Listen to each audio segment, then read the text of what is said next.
حضرت علامہ شہید رحمت اللہ علیہ اپنی شہادت سے 1 مہینہ قبل حضرت امام مالک رحمت اللہ علیہ کی قبر کے پاس سے گزر رہے تھے، اللہ سے دعا مانگی۔ حضرت علامہ کی عمر جب شہید ہوئے صرف 45 برس تھی، صرف 45 برس کی عمر میں خطابت کے اس آسمانے اور علم کے اس طوفانے اللہ کی بارگاہ میں دعا مانگی، اللہ تجھے کیا فرق پڑتا ہے اگر مجھ کو بھی امام مالک کے پہلو میں، مجھ کو بھی ابراہیم رضی اللہ تعالیٰ عنہ کے پہلو میں دفن کر دیا جائے۔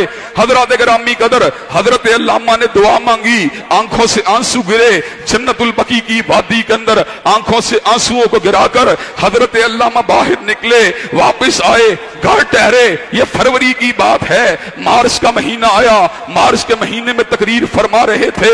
حضرات گرامی قدر، اسی وقت قلعہ لکشمن سنگھ میں راوی روڈ کے اوپر آپ کے اوپر جس وقت قاتلانہ حملہ ہوا، حضرات کسی کے تصور میں بھی نہیں تھا کہ ایک بندہ دھماکہ پاکستان میں ہوتا ہے، اس کو اٹھا کے ریاض کے اندر شاہی طیارے کے ذریعے ریاض میں پہنچایا جاتا ہے۔ لیکن ریاض میں جانا ایک بہانہ تھا، دعا حضرت علامہ کی جنت البقیع میں کی ہوئی پوری ہونے کا وقت آ چکا تھا۔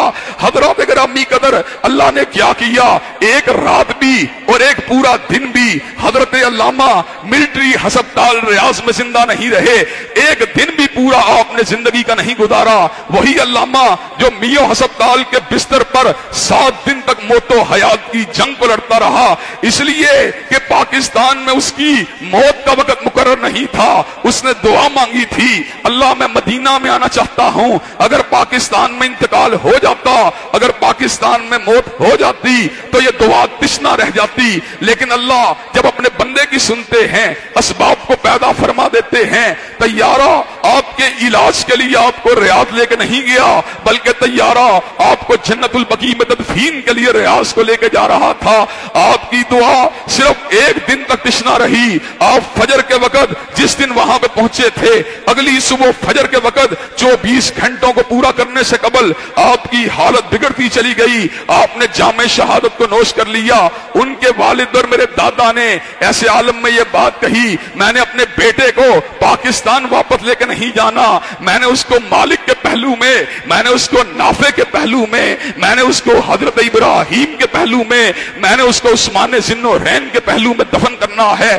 حضرات گرامی قدر، حضرت علامہ کی دعا مجسم ہو گئی، اللہ نے ان کو جنت البقیع میں پہنچا دیا۔ اس کا مطلب یہ ہے آپ بھی اگر اللہ سے دعا مانگیں، اولاد کے لیے دعا مانگیں، اللہ اولاد دے گا، شفا مانگیں اللہ شفا دے گا، رزق مانگیں اللہ رزق دے گا، عزت مانگیں عزت دے گا، شہادت مانگیں شہادت دے گا، سعادت مانگیں سعادت دے گا، شفا مانگیں شفا دے گا۔ وہ ہر چیز دے سکتا ہے، اس کے خزانوں میں کسی قسم کی کمی نہیں۔